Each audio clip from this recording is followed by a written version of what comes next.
মহান রব্বুল আলামিনের শুকরিয়া, আমরা বসতে পেরেছি, আসতে পেরেছি জান্নাতের বাগানে। আল্লাহ তাআলা আমাকে সেই তৌফিক দান করেছেন। সেই মহান রবের শানে বলে উঠছি আলহামদুলিল্লাহ। চিৎকার মেরে বলছি আল্লাহুম্মা ইন্নী আসআলুকা আল হুদা ওয়াত তুকা ওয়াল আফাফা ওয়াল গিনা। সবাই বলি আল্লাহুম্মা আইন্নি আলা যিকরিকা ওয়া শুকরিকা ওয়া হুসনি ইবাদাতিকা। আমরা আল্লাহ তাআলা শুকর আদায় করে নিলাম। সম্মানিত ভাইয়েরা, প্রচন্ড গরম, বৃষ্টি হলেও সমস্যা, গরম হলেও সমস্যা, আবার বেশি ঠান্ডা হলেও সমস্যা। দুনিয়াতে আরাম মতো কোনো কিছুই করার জায়গা নয়। জান্নাতে গেলে কোনো সমস্যা হবে না। তাহলে সমস্যা দূর হবে কোথায় গেলে বলেন তো? কোথায় গেলে বলেন?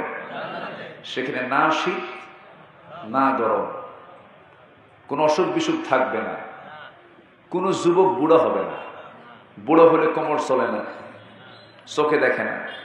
জান্নাতীকে বুড়া হওয়ার কোনো ফাংশন আছে? যৌবন নষ্ট হওয়ার কোনো সুযোগ আছে? তাহলে ভালো থাকার জায়গা কোথায়? আরো জোরে বলেন, জান্নাত কোথায়? বলেন জান্নাতটা কোথায়? একজন কোথায়? বাপের বাড়ি। আচ্ছা, এখন এটা কোন ব্যাখ্যা যে কইল আমি জানি না। আচ্ছা, হ্যাঁ, ফাইন কথা বলেছে। তাহলে আমার আলোচনা উনি শুনেছেন মনে হয়। তাহলে জান্নাত হলো বাপের বাড়ি, বাপের ভিটা। তা আমাদের আব্বা কে বলেন তো? আমরা কার সন্তান? তার বাড়ি কোথায় ছিল? জান্নাতে ছিল। তাহলে আমাদের বাপের ভিটা কোথায়? জান্নাত। তাহলে সেই বাপের ভিটাতে আবার ফিরে যেতে চাইতো আমরা নাকি? যেতে চাইতো। জান্নাত মনে হয় শুধু পুরুষ পাবে, মহিলা পাবে না। শুধু মহিলা পাবে, পুরুষ পাবে না? না, দুজনই পাবে।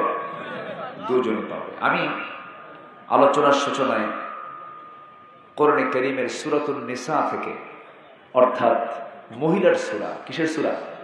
বসে আছে কারা? সূরা ধরছে কিসে? ক্যাসেল করেন যে শুরু এমনি মজা করে বললাম যে এটা মহব্বতেই তো। এই যে আপনারা যে এই কয়েকজন যে খুব আওয়াজ করলেন, এটা কিন্তু মহব্বতে। আমাকে দেখতে পাচ্ছেন না এই জন্য, কিন্তু আমি রাগ করিনি, আমি মনক্ষুণ্ণ হইনি, কিন্তু এটা আবেগ, এটা আবেগের জায়গা। যাই হোক, সূরা নিসা থেকে আমি দুটো আয়াত আমি তেলাওয়াত করেছি। মহিলার সূরা ধরেছি আমি। মহিলার তো কোনো প্রয়োজন নাই মনে হয়। মহিলার কি প্রয়োজন আছে? আছে বলেই তো যুবকরা গার্লস স্কুলের সামনে যায় ইতিমের মতো বসে থাকে। প্রয়োজন আছে না? আছে। হ্যাঁ, আদম আলাইহিস সালামকে আল্লাহ বানালেন জান্নাতের মধ্যে। একা ভালো লাগে না, একা ভালো লাগে না। আল্লাহ এই কোনো জীবন হলো নাকি? একটা সঙ্গী দাও। আল্লাহ তার একটা সঙ্গী দিলেন। সে সঙ্গীটা পুরুষ না মহিলা? মহিলার কি দরকার আছে? সে মহিলার নাম কি বলেন? হাওয়া আলাইহিস সালাম। এই দুইজন হলো পৃথিবীর প্রথম সংসার, প্রথম পরিবার। কয়জন মিলে একটা পরিবার প্রথমে শুরু হয়? কয়জন দিয়া? এই দুজন প্রথম কে ছিলেন? আদম, হাওয়া। এই দুটো মানুষ থেকে একটা সংসার। এই সংসার থেকে এখন 800 কোটি মানুষের দুনিয়া। কত কোটি বলেন? 800 কোটি মানুষ প্রেজেন্ট ওয়ার্ল্ডে। আরো তো ছিলই। আল্লাহ তাআলা নূহ আলাইহিস সালামের সময় বন্যা দিয়ে সব শেষ করছেন। একবার শেষ করেন নাই? মহাপ্লাবন দিয়ে সব শেষ করছেন। এবার নোয়াখালী ফেনীরে একটু শেষ করার চেষ্টা করছিল, কিন্তু আল্লাহ তাআলা রক্ষা করেছেন। বলি আলহামদুলিল্লাহ। সম্মানিত ভাইরা, বহু কথা আছে, আস্তে আস্তে করে বলবো আমরা। আমাকে সময় দিচ্ছেন তো সবাই? কারো কোনো সমস্যা নাই? অসুবিধা নাই? জোরে বলি ইনশাআল্লাহ। এখন কি আমার দেশে তাকবীর দিতে কেউ বাধা দিতে পারবে? তাকবীর দিতে কি বাধা আছে? মাহফিলে এসে সে বলতে হুজুর বেশি তাকবীর দেওয়া যাবে না, এরকম বলতো অনেক। তারা কোথায় এখন? তারা কোথায়? আল্লামা সাইদি রাহিমাহুল্লাহ, তিনি যে আল্লাহর ওলি ছিলেন, তার কিছু বক্তব্যই তা প্রমাণ করে। বক্তব্য দিলেন কোন দিন, তার ফলাফল হলো কেবল। উনি বলেছিলেন, বাংলাদেশে এমন একটি সময় আসবে যেদিন এই জালিমগুলো পালানোর জন্য একটি ইঁদুরের গর্ত খুঁজে পাবে না। এখন কলা পাতায় শুয়ে থাকে। কি পাতায় শুয়ে থাকে? কলা পাতা। সম্মানিত ভাই, এটাই বাস্তব। আল্লাহর আওয়াজ, তাকবীর পৃথিবীর কেউ বন্ধ করতে পারবে না। আল্লাহ রাব্বুল আলামিন রাসূলকে অর্ডার দিয়েছেন, ইয়া আইয়ুহাল মুদ্দাসসির কুম ফাআনযির ওয়া রাব্বাকা ফাকাব্বির ওয়া সিয়াবাকা ফাতাহহির ওয়ার রুজজা ফাহজুর। হে বস্ত্রাচ্ছাদনকারী ব্যক্তি, আপনি উঠুন, ভয় প্রদর্শন করুন, রবের শ্রেষ্ঠত্ব প্রকাশ করুন, রবের তাকবীরকে উচ্চকিত করুন। আমার রবের নাম কখনো ছোট করে বলা যাবে না। আমার রবের নামটা নেব ছোট করে না বড় করে? আসতে বলবো না, ছোট করে না, ছোট করে না বড় করে?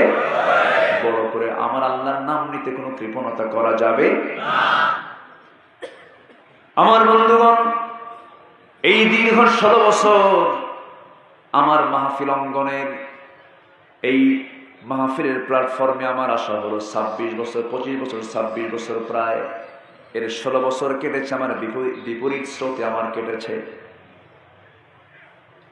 16 বছর আমি তৃপ্তি মতো কথা বলতে পারিনি, কথা বলতে দেয়নি, আবার ছাড়িও নেই, জেলও খাটছে। হুমকি ধামকি বহু কিছু আমার জীবনে এসেছে। এক পুলিশ কর্মকর্তাকে, এসপি, আমাকে ধরে নিয়ে গ্রেফতার করে তার রুমে আমাকে দাঁড় করায়, আমাকে লক্ষ্য করে বলছে, এই সমস্ত কুলাঙ্গারদের ফ্যানের সাথে ঠ্যাং ঝুলায় মারা দরকার। এই সমস্ত কথাগুলো আমাকে লক্ষ্য করে বলেছে। সম্মানিত ভাইরা, সেই নোংরা লোকগুলো আজকে কোথায়? সব পালায়ে গেছে। কার সাথে কোন ভাষায় কথা বলতে হয় তাও তারা হিতাহিত জ্ঞান শূন্য হয়ে পড়েছিল ক্ষমতার লোভে। সম্মানিত ভাইয়েরা, অসংখ্য ভাইদেরকে মেরে রক্তাক্ত করা হয়েছে, গুম করা হয়েছে, খুন করা হয়েছে। কিন্তু একটা বিষয় সুস্পষ্ট, জুলুম যত বাড়বে, অত্যাচার নির্যাতন যত বাড়বে, দিন কায়েমের পথ তত সুগম হয়ে যাবে। বিজয় আসে কার পক্ষ থেকে? নাসরুম মিনাল্লাহ ওয়া ফাতহুন করিব। বিজয় আসে কার পক্ষ থেকে? আল্লাহর পক্ষ থেকে। বিজয়টা দিয়েছেন কে বলেন তো?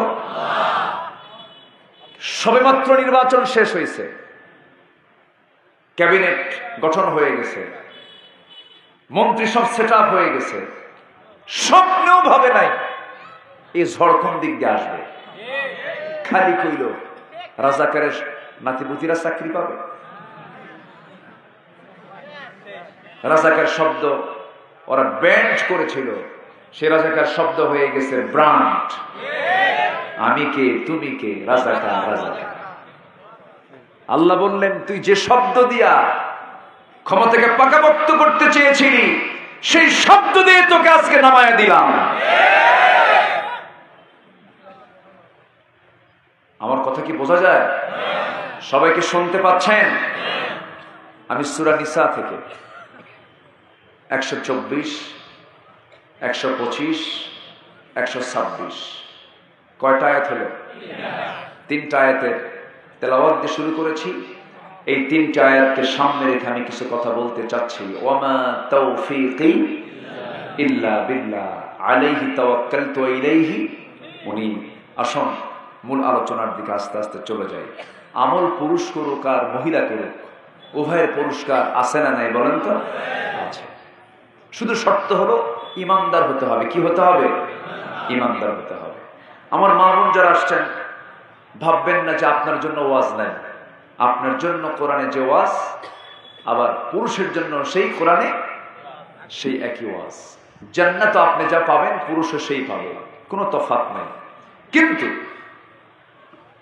কিছু হুকুম মানার ক্ষেত্রে, যেরকম পর্দা অবলম্বন করার ক্ষেত্রে পুরুষের সতর হলো নাভি থেকে হাঁটুর নিচ পর্যন্ত, আর মেয়েদের সতর হলো মাথা থেকে পা পর্যন্ত। কিন্তু আজকে পুরুষের গায়ে কাপড় বেশি না মহিলার গায়ে কাপড় বেশি?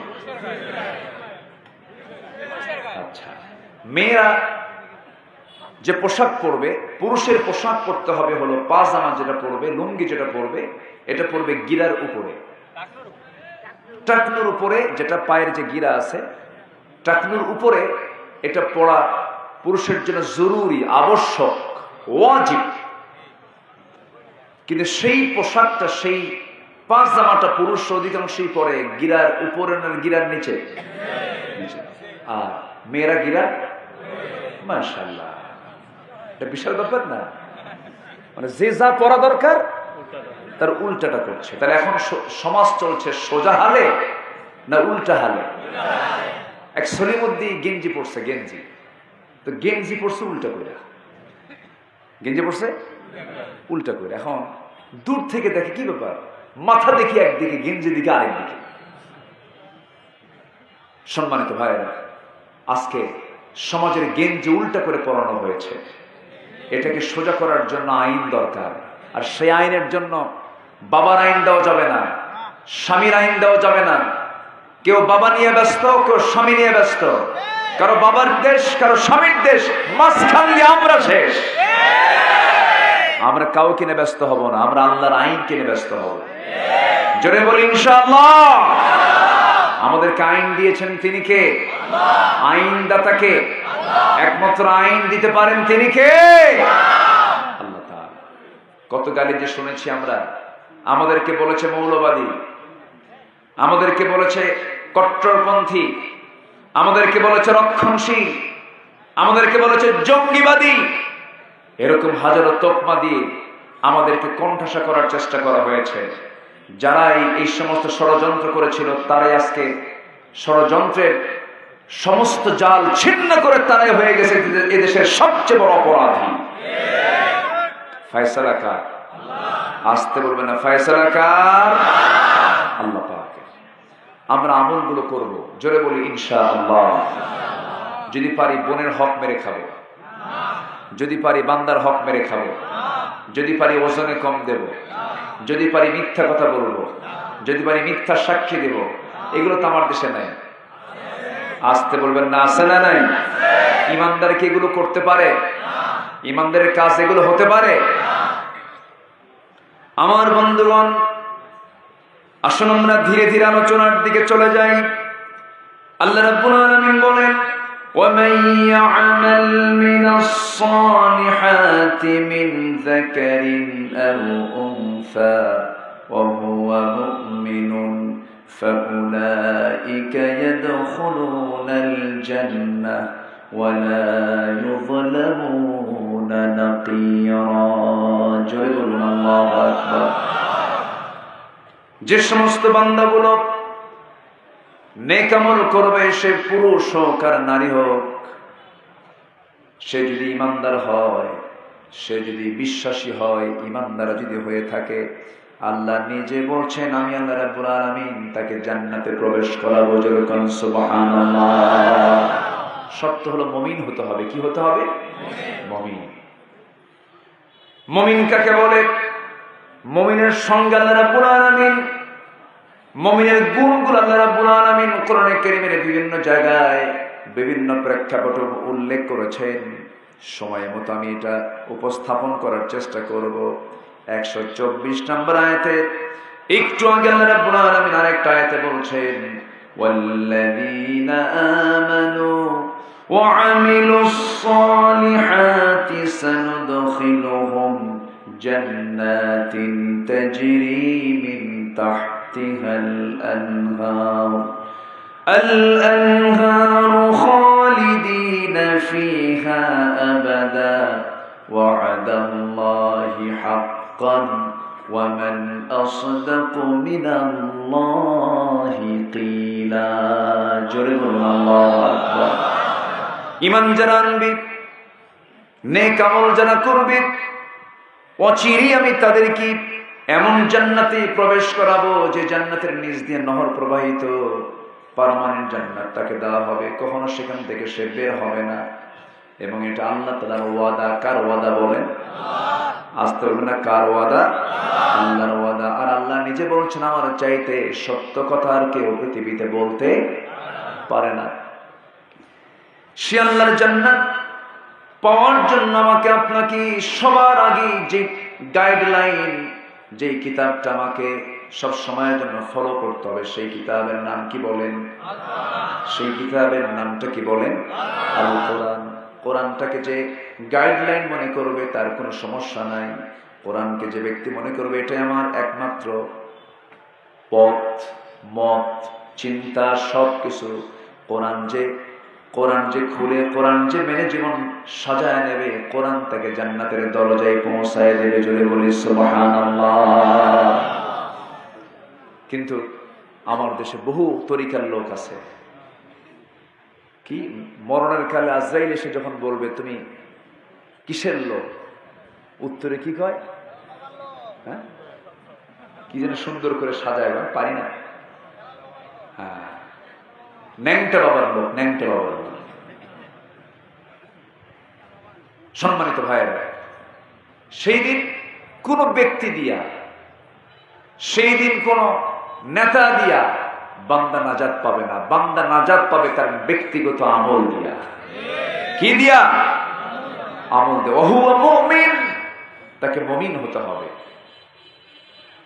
আর মুমিন যে ব্যক্তি ঈমানের দাবি করবে তার সাথে কোরআনের সম্পর্ক থাকবে অল্প না বেশি বেশি? অল্প না বেশি বেশি? 24 ঘন্টা সে চলবে কি হাতে নিয়ে? কোরআন হাতে নিয়ে। এটা হচ্ছে জান্নাতের গাইডলাইন। কিসের গাইডলাইন? জান্নাতের গাইডলাইন। সেই কোরআনে আল্লাহ তাআলা কিছু কিছু জবাব দিয়েছেন। কোরআন তো এমন একটি কিতাবের নাম যেখানে প্রশ্ন আছে, উত্তরও আছে। প্রশ্ন আছে, উত্তরও আছে। আবার জান্নাত যাওয়ার জন্য আল্লাহ তাআলা যে আমলগুলো, সব আমলগুলো ফাঁস করে দিয়েছেন। সব প্রশ্নের জবাব আল্লাহ তাআলা রেখেছেন না উত্তর দিয়ে দিয়েছেন? দিয়ে দিয়েছেন। হাজারো প্রশ্নের মাঝে, হাজারো প্রশ্ন উত্তরের মাঝে আমার সামনে আমি 13টা প্রশ্ন এবং তার জবাব আমি একটু দিতে চাচ্ছি। আমাকে সময় দেবেন তো সবাই? আমরা মাহফিলে এসেছি শুধু শোনার জন্য না ইবাদতের জন্য? যেখানে বসে আছি আমরা, এটা কি ইবাদতের জায়গা নয়? এখন নিঃসন্দেহে এটা ইবাদতের জায়গা। ইবাদত মনে করে যদি বসি তাহলে আমাদের শেষ কাজ হবে দোয়া করে এখান থেকে ওঠা। এমন সিদ্ধান্ত কি নেওয়া যায়? জোরে বলি ইনশাআল্লাহ। এই যে ভাই, এই যে কোথায় যাচ্ছেন? বসেন বসেন বসেন, এই বসে দেন, বসেন বসেন। চাপ চাপ চাপ, নিম্ন চাপ। হ্যাঁ, নিম্ন চাপ। যদি খুব চাপ লাগে সেটা ভিন্ন কথা। চাপ তো দুই প্রকার, একটা নিম্ন চাপ আর একটা হচ্ছে ঊর্ধ্ব চাপ, বিড়ি খাওয়া চাপ।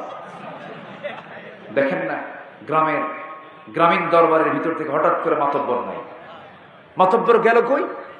ঘরের পিছনে যায়া ঊর্ধ্ব চাপে ব্যস্ত। কই গেছিলেন? এতক্ষণকে ব্রেন কাজ করলো না, একটু ফ্রেশ করলাম। কম্পিউটার হ্যাং মারলে রিফ্রেশ করে, আর মাতব্বররা মাথা হ্যাং মারলে পরে বিড়ি খায় রিফ্রেশ করে। একটু বসে। কোরআনে প্রশ্ন আছে, তার জবাবও আছে। হাজারো প্রশ্নের মাঝে 13টা প্রশ্ন আমি আজকে একটু প্রেজেন্ট করি, আবার মূল আলোচনার দিকে আস্তে আস্তে চলে যাচ্ছি। ওহুয়া মুমিন, মুমিন যে ব্যক্তি বলবে আমি মুমিন, সে যদি মুমিন হতে পারে তার জন্য অবশ্যই জান্নাত আছে না নাই? জান্নাত কয় বিঘা?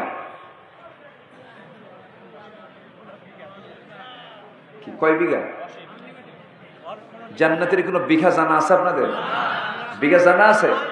শুধু জেনে নেন, অসংখ্য লোকের মাঝে আল্লাহ তাআলা যে বান্দাকে সর্বনিম্ন জান্নাত দিবেন, সেই জান্নাতটা হবে 10টা পৃথিবীর মতো একটা জান্নাত। কয়টা পৃথিবী? তাহলে 10টা পৃথিবীর মতো একটা জান্নাত আপনি পাবেন 7 দিনে একদিন জুমার নামাজ পড়ে।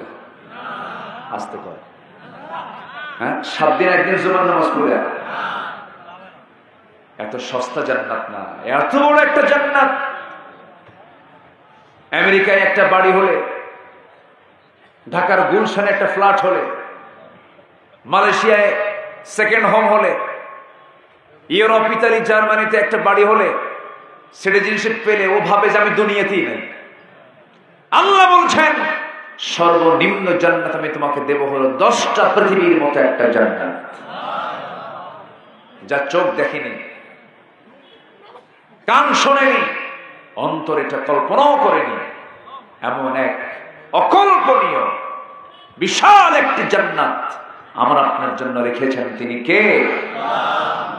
জন প্রতি একটা করে। এখন প্রশ্ন আসতে পারে, আল্লাহর এত জায়গা কই? বান্দার তো প্রশ্নের সাইজ বাইজ নেই, তো বুঝলেন না? হ্যাঁ, কি এত জায়গা আল্লাহ পাবে? এতগুলো মানুষ কোথায় জায়গা? আল্লাহর জায়গার অভাব আছে? আমার আপনার অভাব আছে না? নেন, আমি আপনি ফকির, আমি আপনি কি? আল্লাহ নিজেকে ওয়ান্তুমুল ফুকারা ওয়া নাহনু আগনিয়া, তোরা সব ফকির, তোরা সব ফকির, আমি আল্লাহ ধনী। জোরে করে সুবহানাল্লাহ। তোদের সবার কাছে যাওয়া লাগে। রাশিয়া আক্রমণ করতেছে ইউক্রেনকে, রাশিয়া খুঁজতেছে গোটা পৃথিবীর আর কোন কোন দেশ আছে ওকে হেল্প করার জন্য। ওইদিকে আমেরিকা আসতে লেগে আছে রাশিয়াকে দমন করার জন্য। কার হেল্প নেওয়া যায়? পৃথিবীতে কেউ কারো ছাড়া বাঁচে না, কেউ কারো না কারো নির্ভরশীল হতে হয়। কিন্তু নির্ভরশীল হতে হয় না একমাত্র তার, যিনি হচ্ছেন কুল হুয়াল্লাহু আহাদ, আল্লাহুস সামাদ। আল্লাহ স্বনির্ভর, আল্লাহর কারো প্রতি নির্ভর হওয়া লাগে না। একটু মনোযোগ দিয়ে শুনুন। এই যে বিশাল জগৎ, সমগ্র বিশাল জগৎ, সৃষ্টি জগৎ সৃষ্টি করেছেন কে? কোরআনকে প্রশ্ন করুন, কোরআন জবাব দিচ্ছে আল্লাহু খালিকু কুল্লি শাইইন ওয়া হুয়া আলা কুল্লি শাইইন কাদির। জোরে বলুন আল্লাহু আকবার। নাম্বার 2, ও আল্লাহ তুমি বলো মানুষকে তুমি কেন সৃষ্টি করেছো, কি জন্য সৃষ্টি করেছো? বিড়ি খাওয়ার জন্য? বিড়ি খায় না? খায় না বিড়ি? বিড়ি খাওয়ার দোয়াটা কি কর বলেন তো? এত ঘন ঘন খায়, একটা দোয়া তো থাকা দরকার। এই জাতি ভাত বেশি খায় না বিড়ি খায়? ভাত বেশি খায় না বিড়ি বেশি খায়? বিড়ি বেশি খায়। ভাত একবেলা না হলেও, হ্যাঁ, কিন্তু বিড়ি না থাকলে মাথা ঠিক থাকে না। আমার গ্রামে কিছু জমি আছে, আমার বাবা কিছু জমি আছে, তো যে দিন সকাল থেকে সন্ধ্যা পর্যন্ত যে কাজ করে, এই এলাকায় কি করে? হ্যাঁ, কিষান। তো কিষান কাজ করতেছে, আমাকে আর বলার সাহস পাচ্ছে না। তো এর ওরে দিয়ে বলে, হুজুর কি একটু বলেন যে একটু বিড়ি যেন কিনে দেয়। কি কিনে দেয়? বিড়ি যেন কিনে দেয়। তাই বললাম যে আমি তো আমার টাকা দিতে বিড়ি কিনে দিতে পারবো না। হুজুর বিড়ি যদি না কিনে দেন কাজ কিন্তু খুব কম হবে, কাজের গতি থাকবে না। কাজের গতি বাড়াতে হলে বিড়ির টানের গতি বাড়ায় দিতে হবে। চিন্তা করে আল্লাহ রাব্বুল আলামিন মানুষকে কেন সৃষ্টি করেছেন? হারাম কোনো খাবার গ্রহণ করার জন্য নয়, সময়টাকে নষ্ট করার জন্য নয়। সময় তো খুব দামি জিনিস। এই পৃথিবীতে সবচেয়ে বড় অপরাধ হলো বান্দার জন্য যে বান্দার সময়কে নষ্ট করে। এখানে বসে আছি, আমাদের সময়কে নষ্ট হচ্ছে নাকি? সময় নষ্ট হচ্ছে নাকি? মাজলিসু ফিকহিন খায়রুম মিন 60 সানা। বিনা আলোচনার একটা বৈঠকে বসা মানে 60,000 নফলের 60 বছর নফল ইবাদত করলে যে সওয়াবটা হবে তার চেয়ে বেশি সওয়াব আল্লাহ রাব্বুল আলামিন তার আমলনামায় দিয়ে দেন। আমার বন্ধুগণ, আল্লাহ মানুষকে কেন সৃষ্টি করেছেন? খুব কমন আয়াত, আমার আপনার ঘরের আয়াত। সবাই ঠোঁট মিলিয়ে আমার সঙ্গে বলুন, ওয়া মা খালাকাতুল জিন্না ওয়াল ইনসা ইল্লা লিয়াবুদুন। আমার বন্ধুগণ, এই জীবন এবং মৃত্যু আল্লাহ তুমি কেন দিয়েছো? জীবন দিলেই বা কেন, মৃত্যু দিলেই বা কেন? এর কারণটা কি? এই দুনিয়াতে জীবন নিয়ে আসছিলাম, আবার জীবনটা চলে যাবে, মৃত্যু নিয়ে আমাকে দুনিয়া থেকে বিদায় হতে হবে। এর উদ্দেশ্য কি? আল্লাহ রাব্বুল আলামিন বলেন, আল্লাযী খালাকাল মাউতা ওয়াল হায়াতা লিয়াবলুয়াকুম আইয়ুকুম আহসানু আমালান ওয়া হুয়াল আজিজুল গফুর। জোরে বলুন আল্লাহু আকবার। এই জীবন মৃত্যু দেওয়ার উদ্দেশ্য হলো তোমাদের মধ্যে কোন কোন বান্দাগুলো ভালো আমল করতে পারো, নেক আমলের জন্য দুনিয়াতে পাঠিয়েছি। দুঃখজনক হলো সত্য, এই দুনিয়াতে, আজকের দুনিয়াতে আমরা যা দেখতেছি, এই দুনিয়াতে বান্দারা ভালো কাজ বেশি করে না খারাপ কাজ বেশি করে? বলেন, ভালো কাজ না খারাপ কাজ? খারাপ কাজটাই বেশি করে। ভালো কাজের জন্য আল্লাহ রাব্বুল আলামিন আমাকে আপনাকে পাঠিয়েছেন। নাম্বার 4 হলো, তোমার এই উপদেশগুলো কারা শুনবে? তোমার কালামের কথাগুলো কোন কোন বান্দাগুলো শুনতে পারে? আল্লাহ তুমি বলো। আল্লাহ রাব্বুল আলামিন এক জায়গায় বলছেন, সায়াযাক্কারু মান ইয়াখশা ওয়া ইয়াতাজান্নাবুহাল আশকাল্লাযী ইয়াসলান নারাল কুবরা। জোরে বলুন আল্লাহু আকবার। আমার এই জিকির, আমার এই কোরআন তারাই স্মরণ করবে, তারাই ফলো করবে যারা আমাকে ভয় করে। অর্থাৎ আমরা ভয় করব কাকে? আসতে বলবেন না, কাকে? আল্লাহকে ভয় করব। একজন বান্দা একমাত্র ভয় যদি আল্লাহকে করতে পারে, পৃথিবীর কোনো খারাপ কাজ তার দ্বারা হতে পারে না। আমার আপনার জীবনের সকল কাজের জন্য সবচেয়ে বড় রাজসাক্ষী তিনি কে? আসতে বলবেন না, তিনি কে? আলোতে দেখেন কে? অন্ধকারে দেখেন কে? আল্লাহ। আমার আল্লাহ তেমন আল্লাহ, অন্ধকারও দেখেন, আলোতেও দেখেন। এমনকি মাহফিস সুদূর, তোমার অন্তরে তুমি কি দানা বেঁধেছো, কি চিন্তা করতেছো, কোন জায়গায় বোমা মারবা, কোন জায়গায় তুমি খারাপ কাজটা করবা, কোন জায়গায় মেয়েরে নিয়ে আড্ডাবাজি করবা, নোংরামি করবা, জেনা করবা, পৃথিবীর কেউ জানলেও তোমার অন্তরের খবরটা জানেন তিনি আমার কে? আল্লাহ জানেন। একটু মনোযোগ দিয়ে কথাগুলো শোনেন, কোরআন দিয়ে কথা বলছি, মনোযোগ দিয়ে শুনবেন। নাম্বার 5 হলো, তোমাকে ভয় করে চললে কি প্রতিদান পাবো আমরা? এবার দেখেন, আমরা আল্লাহকে যদি ভয় করি তার পুরস্কারটা কি? কোরআন তার জবাব দিয়েছে কি দেয় নাই? দিয়েছে। আল্লাহ রাব্বুল আলামিন বলেন, লাকিনিল্লাযীনা তাকাও রাব্বাহুম লাহুম জান্নাতুন তাজরি মিন তাহতিহাল আনহারু খালিদিনা ফিহা নুজুলান মিন ইনদিল্লাহি ওয়া মা ইনদাল্লাহি খায়রুল লিল আবরার। জোরে বলুন আল্লাহু আকবার। আল্লাহকে যারা ভয় করবে তাদের প্রতিদান তো একটাই প্রতিদান, তাদের পুরস্কার একটাই, তাদেরকে পার্মানেন্ট জান্নাত দেওয়া হবে। অতএব আমরা ভয় যদি করতে হয়, ভয় করবো আমরা একমাত্র কাকে? আসতে বলবেন না, কাকে? আমাকে শাস্তি দিতে পারেন তিনি কে? আমাকে জান্নাত দিতে পারেন তিনি আমার কে? সবচেয়ে বেশি শান্তি দিতে পারেন কে? সবচেয়ে বেশি গজব দিতে পারেন তিনি কে? আল্লাহ তাআলা। নাম্বার 6 হলো, এই দুনিয়াতে তুমি যদি আল্লাহকে ভয় করো, ভয়ের ফলাফলে দুনিয়াতে তোমার জন্য কি কি বিপদ আসতে পারে। এই দুনিয়াতে যে বান্দার দিলের মধ্যে আল্লাহর ভয় আছে, দুনিয়াতে তার বিপদ আছে না নাই? বলেন, আসতে বলবেন না, আছে না নাই? নবীদের বিপদ সবচেয়ে কম না বেশি? রাসূলদের বিপদ সবচেয়ে কম না বেশি? একজন নবী আগুনে পর্যন্ত তাকে নিক্ষেপ করা হয়েছিল, তিনি আমাদের কে? বলেন, তিনি আমাদের কে? আমাদের জাতির পিতা কে? আরো জোরে, আরো জোরে। আরো জোরে। ভুল যেন আর না হয়। আমার দেশের মুরালগুলো 6 আগস্টে ভেঙ্গে চুরমার। একজন দেখি মূর্তির মাথার উপরে যা বসে আছে। ডক্টর ইউনূসকে প্রশ্ন করা হলো, সাংবাদিক জার্নালিস্টরা সব এক জায়গায় হয়ে বলছে, আপনার দেশে এগুলো কি হচ্ছে? মুরালগুলো, মূর্তিগুলো ভেঙ্গে সব নামায় ফেলতেছে। জবাবে তিনি বলছেন, এই প্রশ্ন আমাকে করেন কেন? যে যার মূর্তি ভাঙ্গা হচ্ছে তার বেটিকে প্রশ্ন করেন,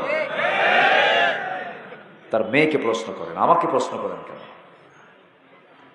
সম্মানিত ভাইরা, কোন স্ট্যাচু, কোন মূর্তি, কোন ছবি হ্যাঙ্গিং করা যদি ইসলামের হুকুমের মধ্যে থাকতো, পৃথিবীর সবচাইতে বড় আকর্ষণীয় মূর্তি তৈরি হতো আমার নবীর মূর্তি। আমার নবীর কি একটা ভাস্কর্য আছে? ভাস্কর্য যার নাম, মূর্তিও তার নাম। ভাস্কর্য একটু মানে জটিল করে বলে যেন জনগণ না বোঝে। বোঝেন নাই? মানে ভাস্কর্য মানে এটা আবার কি? এটা বুঝতে বুঝতে যেন ওদের কাম যেন সিদ্ধি হয়ে যায়। বোঝেন নাই? জল যার নাম, পানিও তার নাম। জল কি আর পানি কি? কি সে লাউ? ও তাহলে এদিকে আছে। তাই কোন কবরে যদি ফুল দেওয়া যদি জায়েজ হতো, কোন কবরে পুষ্পস্তবক অর্পণ করা যদি জায়েজ হতো, গোটা পৃথিবীর সকল ফুলগুলো জমা হতো আমার নবীর কবরে গিয়ে। একটা ফুল কি সেখানে যায়?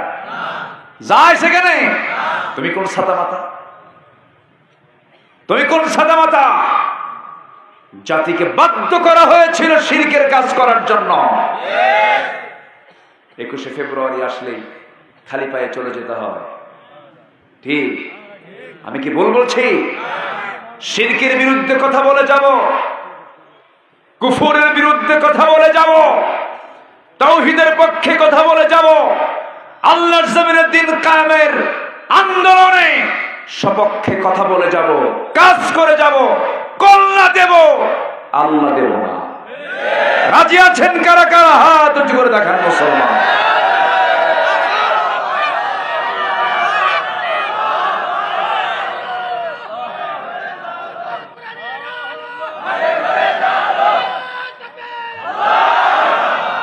আল্লাহ কবুল করেন, জোরে বলি আমিন। পীরের দরবারও শিরিক হয়। এখন কিছু ভণ্ড দরবার আছে না নাই? আমার দেশে এমন পীরও আছে, নির্বাচনে দাঁড়ায়, মুরিদ হলো 12,000, ভোট পায় 3,000। এমন মুরিদ ভোট দেয় না। আছে না নেই বলেন তো?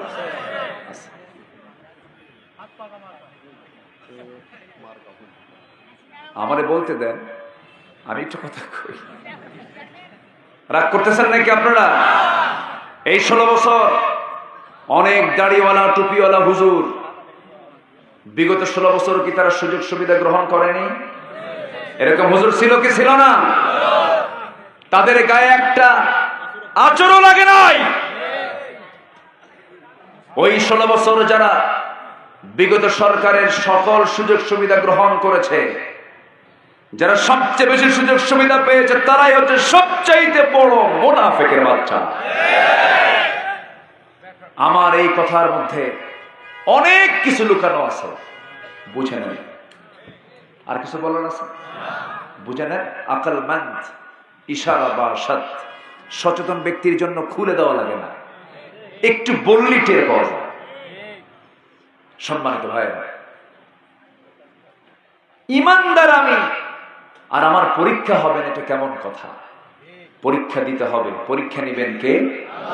পরীক্ষার ধরন এখানে আসছে হলো 5টা। কয়টা বলেন? একটাও কি বলেছি? ওয়াজ কি শেষ না ওয়াজ না শুরু? আরো ওয়াজ আছে না নাই? আমি খুব আনন্দিত, একটা লোক নড়ছেন না, কি মনোযোগ দিয়ে কথাগুলো শুনছেন। আল্লাহ তুমি এই ভাইদের, এই বোনদের শোনাকে তুমি আল্লাহ বরকতে ধন্য করো। জোরে বলি আল্লাহুম্মা আমিন। সম্মানিত ভাইরা, দরবারগুলোতে সেজদা চলে, মহাস্থান গড়ে, সেখানে গাজার আড্ডাখানা আছে না নাই? বিভিন্ন দরবার আমার দেশে আছে, সবগুলো জায়গায় শিরকের আকরা হয়ে গেছে ম্যাক্সিমাম জায়গাগুলো। মুরিদও পীরের কথা শোনে না। পীর ভোটে দাঁড়ায়, মুরিদ হলো 12,000, ভোট পায় 3,000, এইরকম মুরিদ। পীর সাহেবের ক্ষুধা লাগছে, চরম তৃষ্ণা লাগছে, পিপাসার্থ, গাছের ডাব। তো গাছের ডাব পাড়ার জন্য মুরিদকে ডাক দিয়ে বললো, মুরিদ এদিকে আসো, একটু গাছে ওঠো তো, আমার ডাব খেতে ইচ্ছা হচ্ছে। হুজুর আপনি নিচে থাকবেন আর আমি গাছের আগে উঠবো? এত বড় বেয়াদবি, অসম্ভব, আমার দ্বারা এত বড় বেয়াদবি করা যাবে না। আপনি পিসাব মানুষ, তার একজনকে দিয়ে উঠাইছে, উঠানোর পর ডাব টাপ নিচে পাইরা এখন কাটছে, কাটে যখন ডাবটা রেডি, তখন পীর ওই মুরিদকে বলতেছে, আসো মুরিদ ডাবটা খাও। হুজুর বিগত সময়ে যে ভুলটা করলাম, এই ডাব যদি না খাই এই বেয়াদবিকে আল্লাহ মাফ করবে? কি কথা কি বুঝতেছে না? সম্মানিত বন্ধুগণ, সম্মানিত দ্বীনি ভাইরা, ঈমান আছে যার, পরীক্ষাও আছে তার। পরীক্ষা দিতে রাজি আছি তো সবাই? সবাই রাজি আছেন তো? আমার দেশে 300 মামলার আসামি, 300 মামলা, এমন আসামিও আমার দেশে ছিল। 300 মামলা একটা ব্যক্তির উপরে যে করছে, ও আরেক জালেম। ঠিক কিনা বলেন? একটা মানুষের ওজন কি 300 হয়? 300 মামলা, মানে গায়ের যে ওজন তার চেয়ে মামলার ওজন কম না বেশি? কিন্তু এখন সেই মামলাগুলো হয়ে গেছে পাসপোর্টের ভিসার মতো। যে পাসপোর্টে ভিসা বেশি হয়, সে পাসপোর্ট বেশি ভারী হয়, ওর ভ্যালুয়েশনটা বেড়ে যায়। যাদের মামলার পরিমাণ বেশি ছিল তাদের ভ্যালুয়েশন এখন বেশি হয়েছে, আল্লাহর কাছেও তাদের দাম বেড়ে গেছে। আল্লাহু আকবার। মামলা কি আমার নবীর হয়নি? আসতে কোন কেন হয় নাই? হয়েছে। নবীও মামলার আসামি ছিল। কি মামলা হয়েছিল আমার নবীর বিরুদ্ধে? রাষ্ট্রদ্রোহ মামলা হয়েছিল। এরপরে ধর্ম বর্ণনার বিরুদ্ধে মামলা হয়েছিল। এরকম করে বিভিন্ন মামলা নবীর বিরুদ্ধে ঠুকায় দেওয়া হলো। শেষ পর্যন্ত মক্কায় থাকাকালীন 1 বছর নয়, 2 বছর নয়, 3.5 বছর একটানা 3.5 বছর তাকে জেল খাটতে হয়েছে। দুনিয়ার জেলখানায় ফ্যান আছে, লাইট আছে, খাবারও সবসময় পাওয়া যায়, ওযু আছে, গোসল আছে, মসজিদ আছে, সব আছে জেলখানার মধ্যে। বিড়িও আছে, গাঁজাও আছে। বিড়িও আছে, আছে তো জেলখানে, বিড়ি আছে তো, আছে না বিড়ি? বিড়ির জন্য ওরা বেঁচে থাকে। আমার নবীর জেলখানায় কোনো খাবার ছিল না, কোনো পানীয় ছিল না। 3.5 বছর সাহাবায়ে কেরাম মাঝে মাঝে খাবার না পেয়ে বাবলা গাছের কাঁটাযুক্ত ছাল, বাবলা গাছের কাঁটাযুক্ত ছাল টেনে টেনে ছিঁড়ে ফেলে যখন মুখে চাবায়া চাবায়া তার রস খেতে নিয়েছে, বাবলা গাছের কাঁটাটা ঠোঁটের মধ্যে ঢুকে গেছে, ফিনকি দিয়ে রক্ত পড়া শুরু হয়ে গেছে, খাওয়া বন্ধ হয়ে গেছে।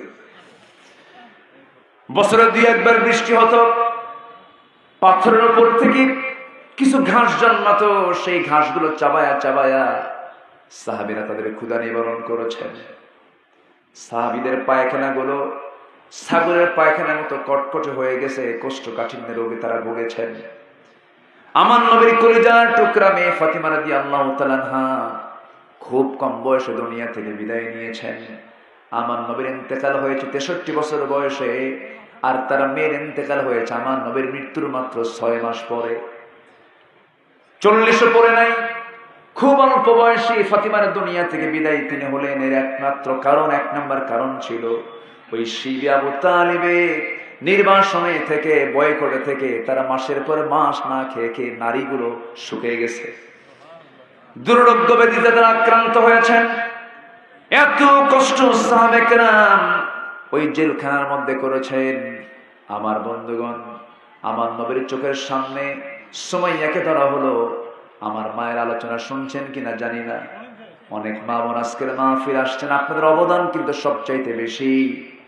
আপনাদের পেটে জন্ম নিয়েছেন আল্লাহর নবীরা, আপনাদের পেটে জন্ম নিয়েছেন আল্লাহর পয়গম্বররা, আপনাদের পেটে জন্ম নিয়েছেন আল্লাহর বড় বড় নেক বান্দারা। আপনি মা, আপনি আমার কতগুলো শুনছেন কিনা জানি না, একটু মনোযোগ দিয়ে শুনবেন। ইসলামের জন্য প্রথম যে রক্ত ছড়িয়েছে, ইসলামের ইতিহাসে সর্বপ্রথম দ্বীনের জন্য, ইসলাম কায়েমের জন্য যে শহীদ হয়েছে, এটা পুরুষের রক্ত নয়, একজন নারীর রক্ত। জোরে বলেন সুবহানাল্লাহ। সুমাইয়া রাদিয়াল্লাহু তাআলা আনহা। আবার ইসলামের ইতিহাসে সর্বপ্রথম যিনি কালিমা পড়ে দ্বীনটা গ্রহণ করে নিয়েছেন, তিনি একজন পুরুষ নন, তিনি একজন ভাগ্যবতী নারী, খাদিজা রাদিয়াল্লাহু তাআলা আনহা। মেয়েরা পিছিয়ে না, মেয়েরা এগিয়ে, পিছিয়ে না এগিয়ে, এগিয়ে। আবার এই পৃথিবীতে একজন নারী হারামের তিনি বাসিন্দা ছিলেন, কাবার তিনি বাসিন্দা ছিলেন, তিনি একজন মহিলা, হাজরা আলাইহিস সালাতু ওয়াস সালাম। পৃথিবীর কোন পুরুষ সেই জায়গার কোন বাসিন্দা হতে পারে না, একজন নারীকে আল্লাহ তাআলা নির্বাচিত করেছেন। জোরে বলেন সুবহানাল্লাহ। সেই সুমাইয়াকে ধরা হলো, বর্ষা হাতের মধ্যে নিয়ে বুক বরাবর মেরে দিল, বুক দিয়ে ঢুকে পিঠ দিয়ে বের হয়ে গেল। সুমাইয়া দুনিয়া থেকে বিদায় নিলেন, স্বামীটাকেও মেরে ফেলে দিল। ইয়াসির রাদিয়াল্লাহু তাআলা শাহাদাত বরণ করলেন, বউটা শাহাদাত বরণ করলেন। কলিজার টুকরা আম্মার তিনি কোনো মতে বেঁচে থাকলেন, কিন্তু তিনিও পরবর্তীতে শাহাদাত বরণ করেন। গোটা পরিবারটাই শহীদের পরিবার। আমার নবীজি শুধু দূর থেকে ইঙ্গিত করেছেন, সাবরান আলা ইয়াসির, সাবরান আলা ইয়াসির ফাইন্না মাউইদাকুমুল জান্নাহ। ধৈর্য ধরো, ধৈর্য ধরো, তোমাদের জন্য আল্লাহর জান্নাতের ওয়াদা হয়ে গেছে। জোরে বলেন সুবহানাল্লাহ। ধৈর্য আছে যার, জান্নাত আছে তার, শাহাদাত আছে যার, জান্নাতের ওয়াদা বাস্তবায়ন হবে তার জন্য। জোরে বলেন আল্লাহু আকবার। শহীদের কোনো বিচার হবে, শহীদের কোনো বিচার হবে হবে না। কিন্তু দুনিয়াতে কিছু লোকের নামই আছে শহীদ, কিন্তু বিড়ি খায়। আছে না শহীদ? কিছু নাম আছে না, শহীদ মিয়া।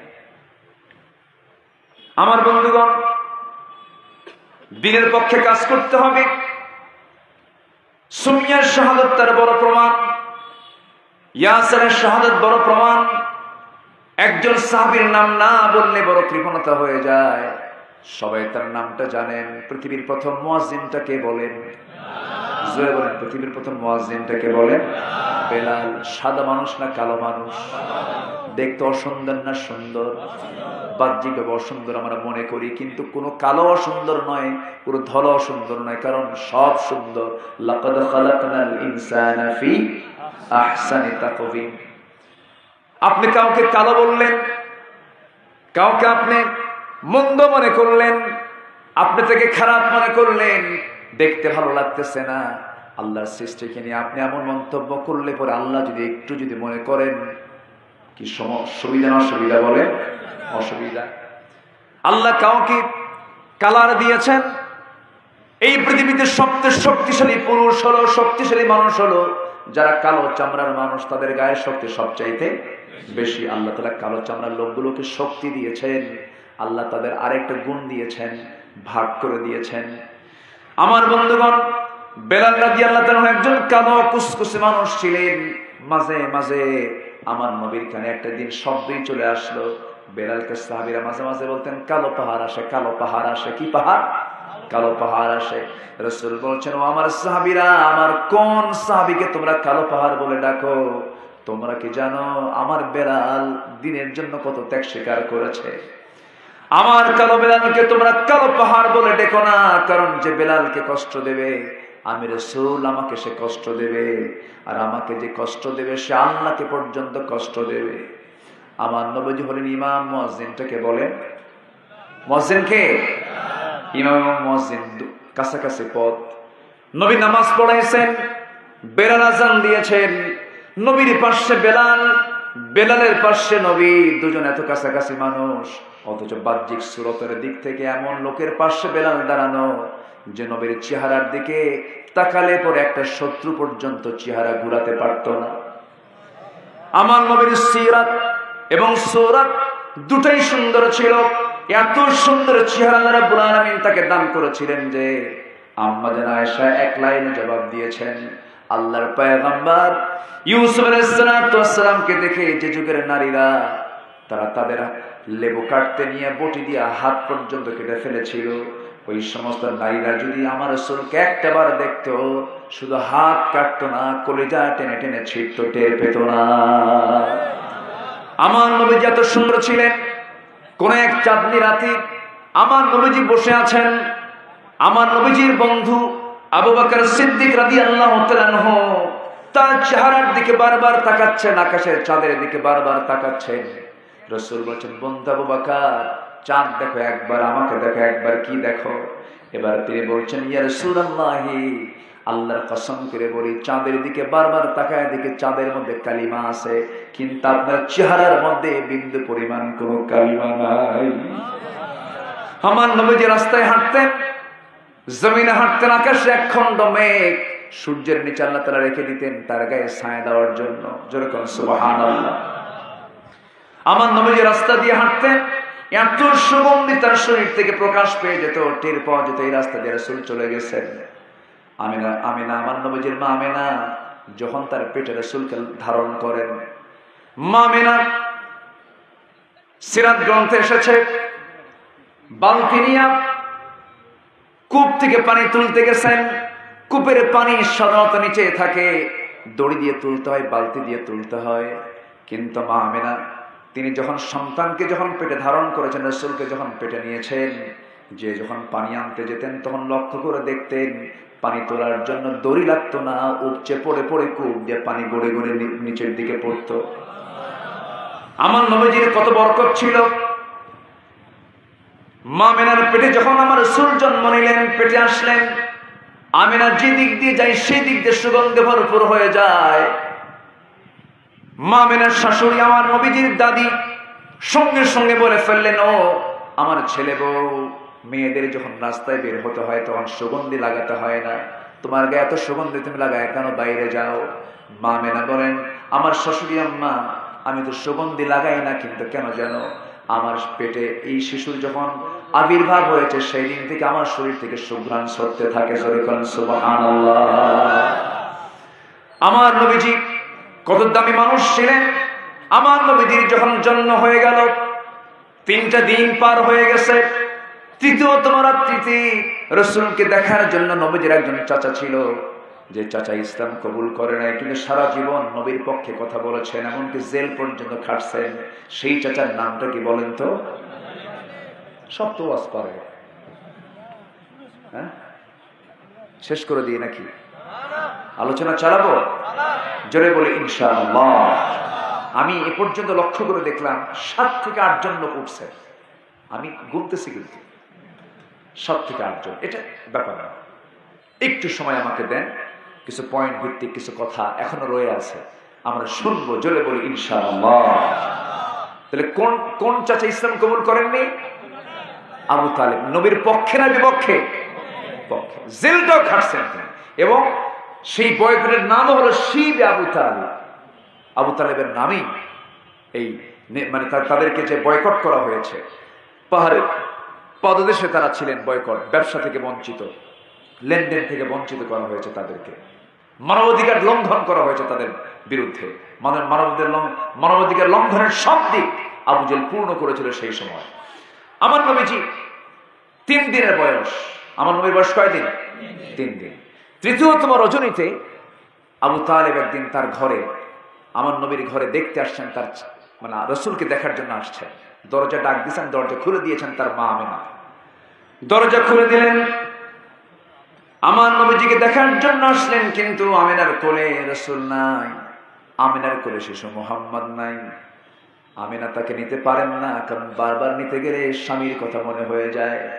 সন্তান যখন দুনিয়াতে আসে, একটা স্ত্রীর জন্য সবচেয়ে বড় আনন্দ হলো সন্তানটা স্বামীর কোলে উপহার দেওয়া, কিন্তু উপহার নেওয়ার মতো লোক নাই। আমিনার বড় কষ্ট হচ্ছে, সন্তান দেখা মাত্রই হাউমাউ করে কাঁদতেছেন, আর স্বামীর কথা মনে পড়ে যায়। এই চিন্তা থেকে বারবার কাঁদায় তুলতেছে, এই জন্য কোলে নিতে পারছেন না, নবীজিকে সময় দিতে পারছেন না। শিশু মুহাম্মদ সাল্লাল্লাহু আলাইহি সাল্লাম তিনি আকাশের নিচে, চাঁদনি আকাশের নিচে একাকী শুয়ে পড়ে আছেন, তার পাশে মা নাই।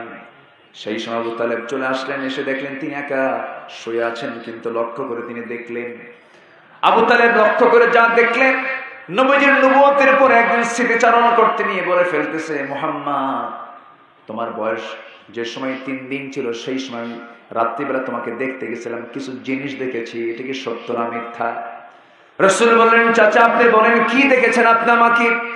এবার তিনি বলতেছেন, তুমি যখন শুয়েছিলে তোমার মা তোমার পাশে নাই, তুমি একাকী শুয়ে আছো, তোমার মা শুধু কান্নাকাটি করে। সেই সময় লক্ষ্য করে দেখলাম তোমার 2টা হাত তুমি আকাশের দিকে উঁচু করে ধরে আছো, তোমার ডান হাতটা বামের দিকে নিলে পরে 4টা বামের দিকে যায়, তোমার হাতটা যখন ডান দিকে নাও 4টা ডান দিকে যায়, তুমি যখন তোমার 2টা হাত যখন নিচের দিকে নেমে নিয়ে আসো 4টা নিচের দিকে চলে আসে। আমি আবু তালেব ভুল দেখছি না ঠিক দেখছি? সঙ্গে সঙ্গে রাসূল বলছেন, চাচা আপনি যা দেখেছেন 16 আনা ঠিক দেখেছেন, কারণ আমার জন্মের পূর্বে আমার বাপ দুনিয়া থেকে বিদায় নিয়েছেন, আমার বাবার চেহারা আমার কিসমতে জোটে নাই, আমার বাবার ইন্তেকালে আমার মা দারুণ কষ্ট পেয়েছেন, আমার মা আমাকে করে নিতে তিনি হাওয়া করে কাঁদতেন, আমাকে সময় দিতেন কম, যে কয়দিন মার কাছে ছিলাম সেই কয়দিন আমি চাঁদনি আকাশের নিচে শুয়ে থাকতাম, আমার আল্লাহ তাআলা আমার নিঃসঙ্গ দূর করার জন্য আমাকে কেউ সময় দিচ্ছে না বলে আকাশের চাঁদ আমার জন্য আল্লাহ আমার জন্য খেলনা বানায় দিয়েছিলেন। জোরে বলি সুবহানাল্লাহ। সেই নবীর জন্ম কোন মাসে? এই মাসের নাম কি? মানে এই মাসের নাম কি? একটু কথা বলার দরকার আছে না? আচ্ছা, এই জন্য একটু হালকা বলে ফেললাম। সম্মানিত ভাইয়েরা, যে রাসূলের জন্য আকাশের চাঁদ নড়াচড়া করে, যে নবীর হাতের ইশারায় আকাশের চাঁদ দ্বিখণ্ডন হয়, কত দাম তার, কত সম্মান তার, যে রাসূলকে আল্লাহ তাআলা নিজে মুহাম্মদ সম্বোধন বলে ডাকেন না, আর সেই রাসূলকে নিয়ে আজ আমার দেশে বিগত 54 বছর এই নাস্তিকরা রাসূলকে নিয়ে বাজে কথা বলেছে। এদের বিরুদ্ধে তালিকা তৈরি করা দরকার, একটা একটা ধরে চূড়ান্ত শাস্তি নিশ্চিত করা হলো সময়ের দাবি। রবিউল আউয়াল মাসে জয়পুরহাটের এই ময়দান থেকে সুস্পষ্ট ভাষায় জানিয়ে দিতে চাই, এ পর্যন্ত যতজন সাতিমে রাসূল, রাসূলকে নিয়ে যারা বাজে কথা বলেছে, ওদেরকে প্রকাশ্যে ধরে এনে রাজপথে প্রকাশ্যে দিবালোকে ওদেরকে দুনিয়া থেকে বিদায় করে ওদের রক্ত মাংস হাড় হাড্ডি কুত্তা বিলাই দিয়ে খাওয়ানো দরকার। রাজি আছেন কারা কারা? হাত উঁচু করে দেখা।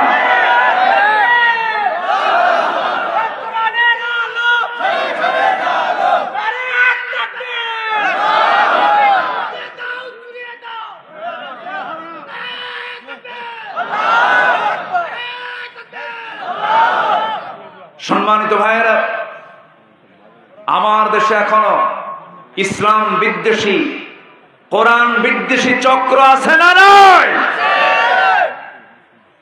সম্মানিত ভাইয়েরা, এদেশের সাংবাদিকদের ভিতরে সবচাইতে বেশি মাজলুম, দীর্ঘদিন ধরে কারাবরণ করেছেন মাজলুম একজন সাংবাদিক, তার নামটা নেওয়া দরকার, নাম না নিলে কৃপণতার পরিচয় হয়ে যাবে। সাংবাদিক মাহমুদুর রহমান, আমার দেশ পত্রিকার তিনি একজন সাহসী সাংবাদিক, তাকে এই সময় গ্রেফতার করে জেলখানায় ঢোকানো হয়েছে। বুঝতে হবে এখনো পিছনের দরজা দিয়ে যাওয়া ওই চক্র এখনো আছে না নাই? আসতে বলবেন না, আছে না নাই? আমার বাড়ি আমাকে পাহারা দিতে হবে। রাজি আছেন সবাই? সবাইকে রাজি আছেন?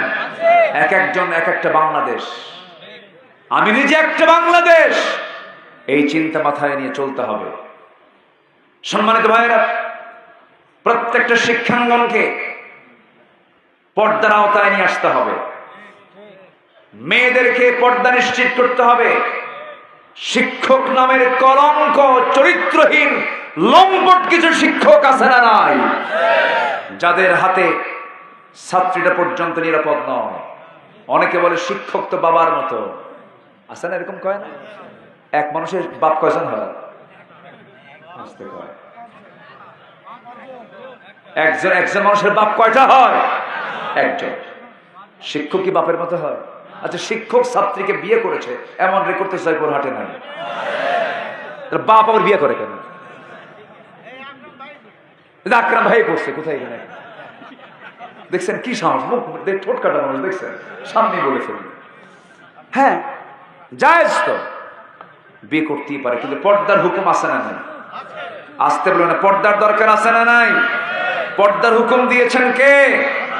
আসতে বলবেন না, তিনি কে? আল্লাহ তাআলা পর্দার হুকুম দিয়েছেন, পর্দা অবলম্বন করতে হবে। রাজশাহী বিশ্ববিদ্যালয়ের জুবেরি ভবনে রাতে এক ছাত্রীকে নিয়ে কোকের সঙ্গে ঘুমের ওষুধ মিশিয়ে ডক্টর সাদিকুল ইসলাম নামে এক কুলাঙ্গার শিক্ষক ধর্ষণ করে তাকে রক্তাক্ত করেছে সম্প্রতি রাজশাহী ইউনিভার্সিটিতে। সে শুধু একজন নয়, এরকম সে একাধিক ছাত্রীর জীবন নষ্ট করেছে। এগুলোর মূল কারণ হলো অবাধ বিচরণ, অবাধ মেলামেশা, পর্দার পরিবেশ না থাকা। এই সমস্ত কুলাঙ্গার শিক্ষক হলো কি, এদের বিরুদ্ধে অ্যাকশন নেওয়ার দরকার আছে না নাই? আল্লাহ জেনাকের অ্যাকশন নিয়েছেন নরম ভাবে না শক্ত ভাবে? বিবাহিত হলে তাকে হত্যা করে শেষ করে দাও। কার হুকুম এটা? আসতে বলবেন না, কার হুকুম? আল্লাহর হুকুম। অনেক কথা, কিন্তু 12টা বাজে, কি করব? হ্যাঁ এই মুরব্বী, ও মুরব্বী বললে তো সমস্যা আছে, কি বলবো এখন বলেন? মোশতাক ভাই যে কি পেঁচ লাগাই দিছে বুঝলেন, মুরব্বী নাম নিলেও সমস্যা এখন।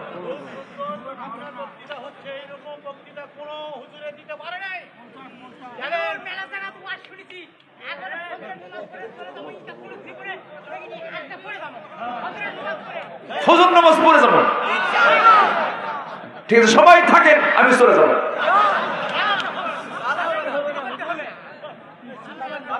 খুব সুন্দর বলি আলহামদুলিল্লাহ, বলেন আলহামদুলিল্লাহ। আল্লাহ কবুল করুন, জোরে বলি আমিন। কোরআনকে প্রশ্ন করলে কোরআন জবাব দিতে পারে কি পারে না? কি সব প্রশ্ন পারে? সব প্রশ্ন পারে তো? আমার প্রশ্ন ফুরাবে, কিন্তু কোরআনের জবাব ফুরাবে? এখন কোরআনকে প্রশ্ন করুন, কোরআন আল্লাহকে ভয় করলে ইমানদারের কোনো কি বিপদ আছে? বিপদ আছে না? আছে তো, বিপদ আছে। বিপদ আসা মানে বুঝতে হবে তার ঈমানটা পাকাপোক্ত হয়েছে। এই দেশে আমার নিকটবর্তী ইতিহাস আমার যতটুকু জানা আছে, এই দেশে আলেমদের ভিতরে সবচেয়ে বেশি নির্যাতিত যিনি হয়েছেন, আলেম কুল শিরোমণি আল্লামা শহীদ দেলোয়ার হোসেন সাইদি। তার প্রতি যে নির্যাতনটা করা হয়েছে, রিমান্ড রেকর্ড করা, জেলখানা নয় সেলে রাখা হয়েছে, তাকে মানসিক যন্ত্রণা দেওয়া হয়েছে, শেষ পর্যন্ত তাকে পরিকল্পিতভাবে হত্যা পর্যন্ত করা হয়েছে। তাকে জেলখানা থেকে মেডিকেলে নেওয়ার মূল কারণ হলো তাকে দুনিয়া থেকে বিদায় করা। হার্টের রোগী হাসতে পারে না, যারা মেডিকেল সায়েন্স পড়েছেন, যে হার্টের রোগী তার মুখ থেকে হাসি কখনো আসে না, তাকে দুনিয়া থেকে বিদায় করা হলো। অনেকে বলে যে লোক যদি ভালোই হয় এরকম জেল খাটে কেন? এরকম চোরও কিন্তু আছে আমার দেশে। আসতে বলবেন না, আছে না নাই? এই প্রশ্ন আল্লাহ নবী রেখা, মানুষ যদি ভালোই হতো ইউসুফ কেন জেলখানায় ঢুকলো? আল্লাহ নবীর বিরুদ্ধে কথা কয় দেখি। আল্লাহ নবী কি জেল খাটেন নাই? খাটেন নাই, জেল খাটেন নাই। দোষ কি ইউসুফের না জুলাইখার? দোষটা কার? আল্লাহ নবীর কি জেনা করতে পারেন? কোন কোন জেনার কাজে অংশগ্রহণ করতে পারেন? কিন্তু ইউসুফ আলাইহিস সালামকে জেলখানায় ঢুকায়া দিল ষড়যন্ত্র করে। তদন্ত কমিটি রিপোর্ট দিল জুব্বার পিছনে ছিঁড়েছে, মানে এটা জুলাইখার দোষ। কামিসুহু মিন দুবুরিন, পিছন দিকে ছিঁড়েছে, মানে এখানে জুলাইখার দোষ 100%, 16 আনা। ইউসুফের চুল পরিমাণ কোনো দোষ নাই। কিন্তু এরপরও আইনটা ঘোরায় দেয়, আইন গাইন হয়ে যায়। এখনো গোটা বিশ্বের বিভিন্ন জায়গায় আছে না নেই? আমার দেশ আপাতত একটু ঠিক আছে, সামনে কি হবে আল্লাহই জানে। তবে আমরা আশাবাদী আগামীর সূর্য হবে ইসলামের সূর্য। জোরে বলি ইনশাআল্লাহ। আপনার এলাকায় যারা চাঁদাবাজি করে ধরে ফেলবেন। চাঁদাবাজি এখনো আছে না নাই? যে দলের ছত্রছায়ায় চাঁদাবাজি হবে কঠোর হস্তে দমন করতে হবে তাদের। তাছাড়া ছাত্রদের রক্তের সঙ্গে বেইমানি করা হবে। ১,৫০০ ছাত্র, ১,৫০০ তাজা প্রাণ চলে গেছে ৫ই অগস্টের আগে পরে। তাহলে এই রক্তগুলো যে তারা দিয়ে দিল এমন দেশ গঠন করার জন্য, যে সুদ, ঘুষ, জেনা, ব্যভিচার এগুলো কায়েম হোক, তারা কি চেয়েছে? চায় না। আমাদেরকে তার পাহারা দিতে হবে। আল্লাহ পাক কবুল করুন, জোরে বলি আমিন। আল্লাহ তাআলা পরীক্ষা করবেন ৫টা। কয়টা বলেন তো? ৫টা। একটা আয়াত আল্লাহ রাব্বুল আলামিন ৫টা পরীক্ষার কথা বলেছে। সূরাতুল বাকারা কোট করে নেন, ১৫৫ নম্বর আয়াত। ১৫৫ নম্বর আয়াত আল্লাহ রাব্বুল আলামিন সুন্দর করে বলছে। আল্লাহ রাব্বুল আলামিন বলেন, وَلَنَبْلُوَنَّكُمْ بِشَيْءٍ مِّنَ الْخَوْفِ وَالْجُوعِ وَنَقْصٍ مِّنَ الْأَمْوَالِ وَالْأَنفُسِ وَالثَّمَرَاتِ وَبَشِّرِ الصَّابِرِينَ। জোরে বলুন আল্লাহু আকবার। আমি তোমাদেরকে পরীক্ষা করব, ১ নাম্বার ভয়ের দ্বারা, নাম্বার ২ ক্ষুধার দ্বারা, নাম্বার ৩ জান মাল দিয়ে, নাম্বার ৪ হলো ফসলাদির দ্বারা, নাম্বার ৫ হলো আল্লাহ রাব্বুল আলামিন বান্দাকে বলছেন তোমার জীবনের বিনিময়ে আমি তোমাকে পরীক্ষা করব, মালের বিনিময়ে পরীক্ষা করব। এই ৫টা পরীক্ষা তোমাকে দিতে হবে। ৫টা পরীক্ষায় পাশ করলে পরে আমি তোমাকে জান্নাত দিয়ে দেব। জোরে কোন সুবহানাল্লাহ। সন্তান হয়ে গেছি, বয়সটা সন্তানের ৫ থেকে ৬ বছর, হঠাৎ করে করোনা চলে আসলো, হঠাৎ করে ডায়রিয়া হলে সন্তানটা মারা গেল। দেখবেন কিছু কিছু মানুষ আছে, কিছু কিছু বাপ মা আছে ধৈর্য ধারণ করতে পারে না, বলে আল্লাহর চোখ আসলেই কানা। আল্লাহ আমার সন্তানটা কেমন করে নিয়ে চলে গেল। কিন্তু পরীক্ষা করেন কে? আসতে বলবেন না, পরীক্ষা করেন কে? আমার নবীকে আল্লাহ তাআলা ৪টা ছেলের সন্তান দান করেছেন। ৪টা ছেলের সন্তান মারিয়া কিপ্তি সহ আম্মা জান খাদিজার পেটে মোট ৩টার একটা ৪টা ছেলের সন্তান আমার নবীর সন্তান ৪টা আল্লাহ তাআলা তাকে উপহার দিয়েছিলেন। কিন্তু সবগুলো সন্তান মারা গেছে বালেগ অবস্থায় না নাবালেগ অবস্থায়, ছোট্ট অবস্থায় দুনিয়া থেকে বিদায় নিয়েছে। কিন্তু আমার নবী যে একটা বারের জন্য আল্লাহকে বলেন, আল্লাহ এমন কাম তুমি কেন করলা?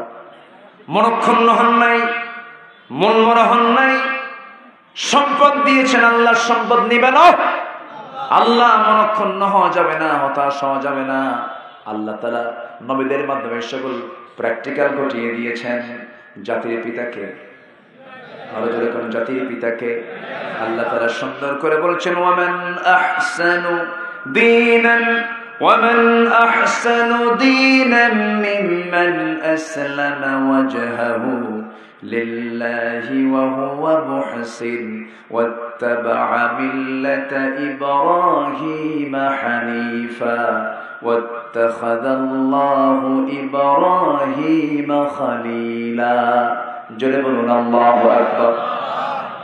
প্রথম আয়াতে আল্লাহ তাআলা মুমিন দেখতে চান, দ্বিতীয় আয়াতে মুহসিন দেখতে চান। কি দেখতে চান? মুহসিন।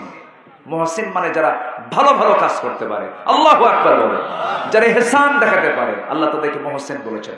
মুহসিনকে আল্লাহু ইউহিব্বুল মুহসিন, মুহসিনদেরকে আল্লাহ তাআলা খুব বেশি ভালোবাসেন, সম্মানিত ভাই। এখানে একজন নবীর নাম আসছে আয়াতে। কোন নবীর নাম আসছে বলেন তো? বলেন কোন নবীর নামটা আসছে? সকল নবীর ভিতরে সবচেয়ে বেশি পরীক্ষা দিয়েছেন আমার নবী মুহাম্মদ সাল্লাল্লাহু। আমার নবীর পরীক্ষা ছিল সবচেয়ে বেশি। তবে কোন অংশে কম ছিল না আরেকজন নবীর, তিনি হচ্ছেন ইব্রাহিম আলাইহিস সালাতু ওয়াস সালাম। তার পরীক্ষা জীবনে এমন পারিবারিক পরীক্ষা, সামাজিক পরীক্ষা, রাষ্ট্রীয় পরীক্ষা, তারপরে সন্তান দিয়ে পরীক্ষা, সকল পরীক্ষায় আমাদের জাতির পিতা ইব্রাহিম ইসলাম তিনি সেকেন্ড হয়েছেন না ফার্স্ট হয়েছেন? সেকেন্ড হয়েছেন না ফার্স্ট হয়েছেন? ফার্স্ট হয়েছেন। পরীক্ষা করা হলো। ৮০ বছর পর্যন্ত বাচ্চা হয় না। কত বছর? আচ্ছা, ৮০ বছর পরে কি বাচ্চা হওয়ার সম্ভাবনা থাকে?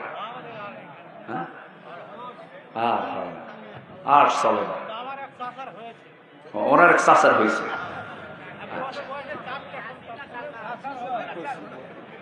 আরেকজন কয় চাচার হয়েছে না চাচির হয়েছে কয়। আচ্ছা যাক, শুধু ওয়াজ আজকে আমি করতেছি না, শ্রোতা সহ ওয়াজ করতেছে আজকে। খুব ভালো, আজকে জমে গেছে মনে হয়। শ্রোতা ওয়াজ করে, বক্তা ওয়াজ করে, মাশাআল্লাহ। তাহলে 80 বছর বয়সে বাচ্চা দিতে পারেন তিনি কে? আসতে বলবেন না, তিনি কে?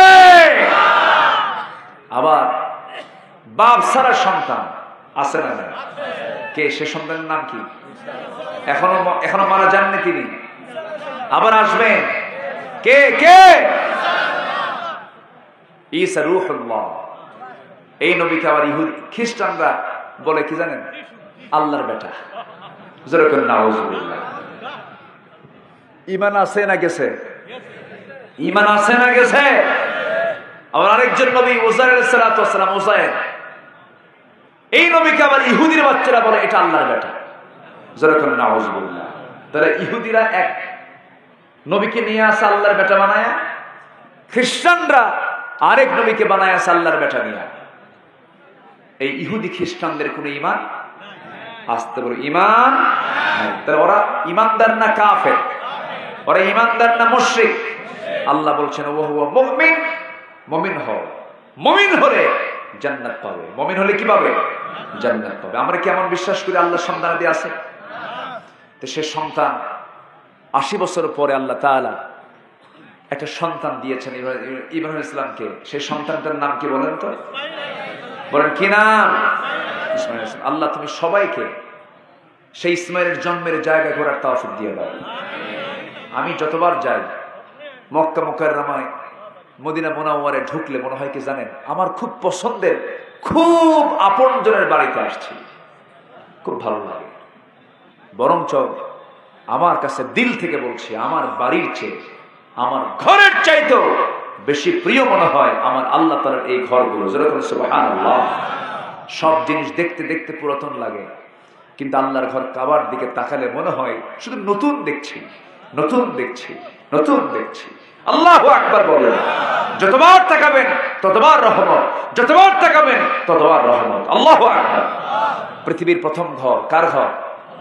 আসতে বলবেন না, কার ঘর? আল্লাহর ঘর। সন্তান হয় না, 80 বছরে আল্লাহ তাআলা হাজেরার গর্ভে একটা সন্তান দিলেন। কার গর্ভে বলেন তো? এটা কি প্রথম বউ না দ্বিতীয় বউ? বলেন বলেন বলেন। অনেকে জানে না, এই জন্য একটু ব্যাখ্যা করে বলা দরকার। আচ্ছা, এগুলো আজকে একটু শোনা দরকার আছে নাকি? আচ্ছা, শোনার দরকার আছে না নাই? দ্বিতীয় বউ। প্রথম বউয়ের নাম কি? সারা আলাইহিস সালাতু ওয়াস সালাম। না, ভালো তো। জয়পুরহাটে ইলম কালাম আছে, কেন থাকবে না? জয়পুরহাট সদরের একটা ইউনিয়নে আছে 3 কামিল মাদ্রাসা। গোটা জেলায় থাকে না, এখানে এক ইউনিয়নে 3 কামিল মাদ্রাসা, ঘরে ঘরে আলেম উলামা। আল্লাহু আকবার বলেন। 2-1টা আবু জাহেলও আছে।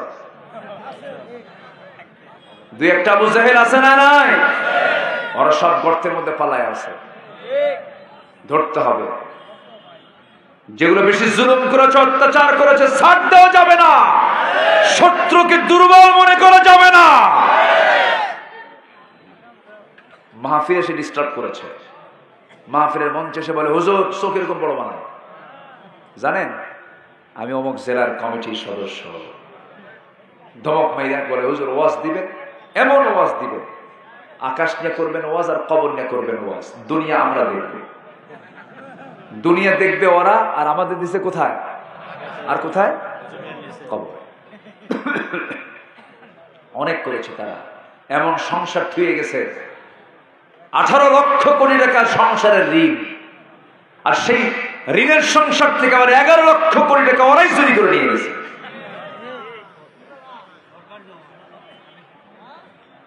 কষ্ট হচ্ছে নাকি আপনাদের শুনতে? আমরা কি পরীক্ষায় পাশ করতে চাই? সন্তান হয়েছে, পেটে আসছে, স্বামী বলছেন বউকে, হাজেরা তোমার এই জায়গায় রেখে গেলাম, থাকো। এবার তিনি বলছেন, আমার স্বামী আপনি যে রেখে গেলেন, আল্লাহর কি ইঙ্গিত আছে? অবশ্যই আল্লাহর ইঙ্গিত আছে। তিনি আলহামদুলিল্লাহ বলে বললেন, আপনি নিঃসন্দেহে চোখ বন্ধ করে চলে যান, আমার আল্লাহ আমাকে হেফাজত করবেন।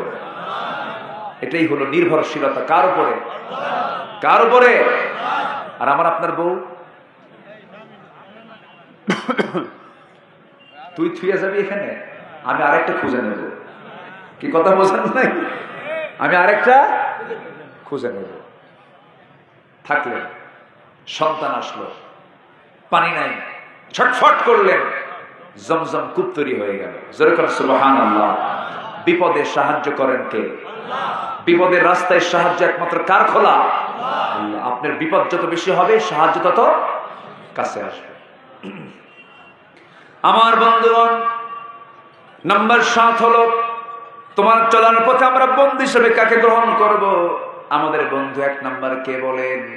ইন্নামা ওয়ালিয়ুকুমুল্লাহু ওয়া রাসূলুহু ওয়াল্লাযীনা আমানু। নাম্বার 8 হলো, চলার পথে যদি কোনো ভুল হয়ে যায় তখন আমরা কি করব? আল্লাহ বলছেন, বান্দা আমার কাছে মাফ চাবি। قل يا عبادي الذين أسرفوا على أنفسهم لا تقنطوا من رحمة الله إن الله يغفر الذنوب جميعا। জোরে বলুন আল্লাহু আকবার। গুনাহ হবে আমার, মাফ করবেন কে? মাফ করবেন কে? আল্লাহ তাআলা। নাম্বার 9 হলো, তোমার পথে কি আমরা সাহায্য পাবো নাকি? আল্লাহ বলছেন, সাহায্য কেন? সাহায্য তো আমার পক্ষে থেকে তোর জন্য ওয়াজিব হয়ে যাবে। ওয়া কানা হাক্কান আলাইনা নাসরুল মুমিনিন। নাম্বার 10, তুমি কি আমাদের জন্য যথেষ্ট হবে নাকি? আল্লাহ বলো, হাসবুনাল্লাহু নি'মাল ওয়াকিল নি'মাল মাওলা ওয়া নি'মান নাসির। জোরে বলুন আল্লাহু আকবার। নাম্বার 11 হলো, তোমার পথে সবচেয়ে উত্তম কাজ কোনটা তুমি একটু বলে দাও। আল্লাহ রাব্বুল আলামিন বলছেন, যারা পারেন ঠোঁট মিলিয়ে বলেন, ওয়া মান আহসানু কাওলান মিম্মান দাআ ইলাল্লাহি ওয়া আমিলা সালিহান ওয়া ক্বালা ইন্নানি মিনাল মুসলিমিন। জোরে বলুন আল্লাহু আকবার। নাম্বার 12 হলো, কেউ যদি তোমার অবাধ্য হয়ে যায়, আনুগত্য না করে, তার ফয়সালা কি? আল্লাহ বলছেন, وَمَن يَعْصِ اللَّهَ وَرَسُولَهُ وَيَتَعَدَّ حُدُودَهُ يُدْخِلْهُ نَارًا خَالِدًا فِيهَا وَلَهُ عَذَابٌ মুহিন। জোরে বলুন আল্লাহু আকবার। অবাধ্য হলে জান্নাত না জাহান্নাম? জাহান্নাম। নাম্বার 13 সর্বশেষ, ও আল্লাহ, আমরা কি কি গুণ অর্জন করলে পরে তোমার জান্নাত পাবো? এটা আমাদের জানার দরকার আছে না নাই? বলে হতে হবে মুমিন, হতে হবে কি? মুমিন হতে হবে, মুহসিন, মুহসিন হতে হবে, মুমিন হতে হবে। মুমিনের কি কি গুণ থাকা দরকার? আল্লাহ রাব্বুল আলামিন সূরা মুমিনুনের প্রথম দিকে 7টা গুণের কথা বলেছেন। নামাজ ঠিক রাখা, জিহ্বা ঠিক রাখা, ওয়াদা ঠিক রাখা, আমানত ঠিক রাখা, নামাজকে কন্টিনিউ করা, যত্নের সঙ্গে আদায় করা, ওয়াদা নষ্ট না করা, যৌবনের হেফাজত করা, লজ্জাস্থানের হেফাজত করা। এই কয়েকটা গুণ অর্জন করলে পরে আল্লাহ রাব্বুল আলামিন থেকে জান্নাতুল ফেরদাউস দিয়ে দিবেন। সুবহানাল্লাহ। আল্লাহ কবুল করুন। জোরে বলি আমিন। আরো জোরে আমিন। সবাই বলে, সুবহানাকাল্লাহুম্মা ওয়া বিহামদিকা আশহাদু আল্লা ইলাহা ইল্লা আনতা আস্তাগফিরুকা ওয়া আতুবু ইলাইকা। চিৎকার মেরে বলি, আল্লাহ, আমার জীবনে সগীরা কবীরা, ছোট বড় সব গুনাহ তুমি আল্লাহ মাফ করে দাও। জোরে বলুন, ইয়া রাব্বাল আলামিন। আল্লাহুম্মা আমিন। রব্বানা যালামনা আনফুসানা ওয়া ইল্লাম তাগফির লানা ওয়া তারহামনা লানাকুনান্না মিনাল খাসিরিন।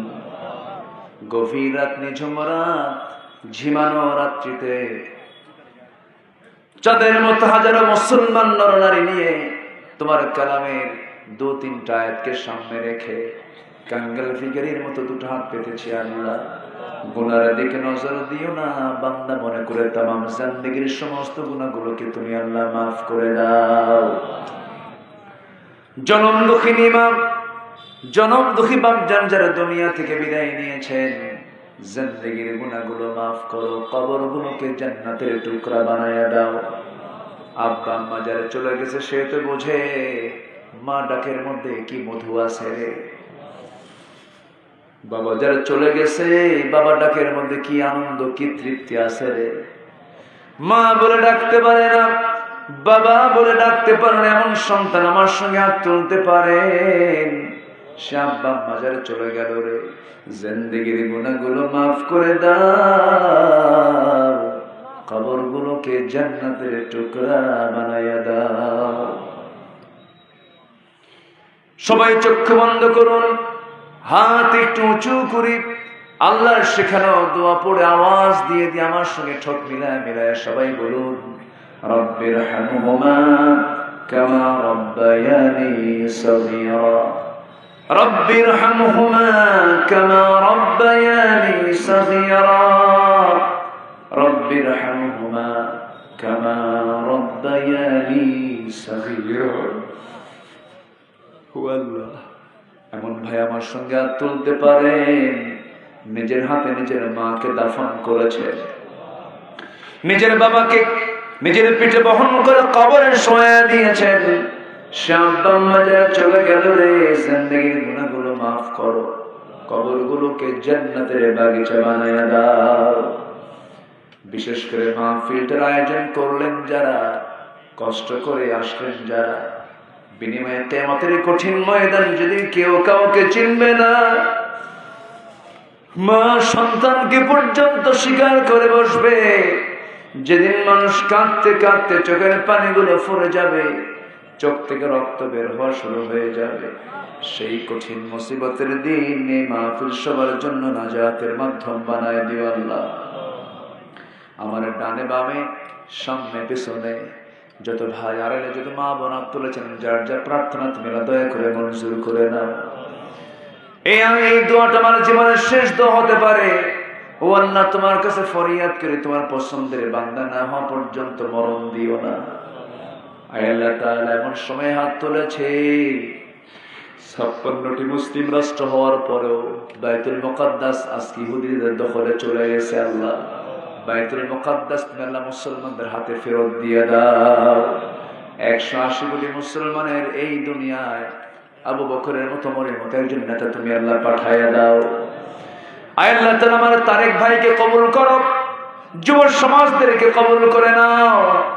এই হেলকুন্ডার প্রত্যেকটা ঘরকে তুমি আল্লাহ ইসলামের দুর্গ বানায় দাও। যারা জুলুমকে উৎখাত করতে গিয়ে যারা শাহাদত বরণ করলো আল্লাহ দুনিয়া থেকে, যারা জীবনটা দিয়ে চলে গেল, আল্লাহ তুমি তাদের এই প্রতিদানকে তুমি আল্লাহ মেহেরবানি করে ডান হাতে তাদেরকে এই পুরস্কারটা দিয়ে দাও। আল্লাহ তাআলা যারা পঙ্গুত্ব বরণ করেছে তাদেরকে সবরে জামিন ধরার তৌফিক তুমি আল্লাহ দিয়ে দাও। তাদের অভিভাবকের দায়িত্ব আল্লাহ তুমি গ্রহণ করো, আল্লাহ তুমি তাদেরকে হেফাজত করো। আল্লাহ তাআলা এই পৃথিবীতে আসান্ত সিরিয়াল ছিল, যাওয়ার তো কোনো সিরিয়াল নাই, কোন দিন মরবো জানি না, তবে যেদিন মরবো রে চতুর্দিকে এলান হয়ে যাবে, আমাকে টেনে হেঁচড়ে ঘর থেকে বের করে দেবে, কবরে শোয়া দেবে, বাঁশ চাপা দেবে, মাটি চাপা দেবে, ওই যে বিদায় দিয়ে দেবে রে। আর কোনদিন কেউ খোঁজ নিতে যাবে না রে, কেউ আমাকে ডাকবে না, কেউ আমাকে চা খেতে বলবে না, কেউ আমাকে বসতে বলবে না। ওই কবরের বাসিন্দা একদিন হতেই হবে, যখন আল্লাহ মওতের সময় যখন চলে আসবে, জবানে জারি করে দিও লা ইলাহা ইল্লাল্লাহু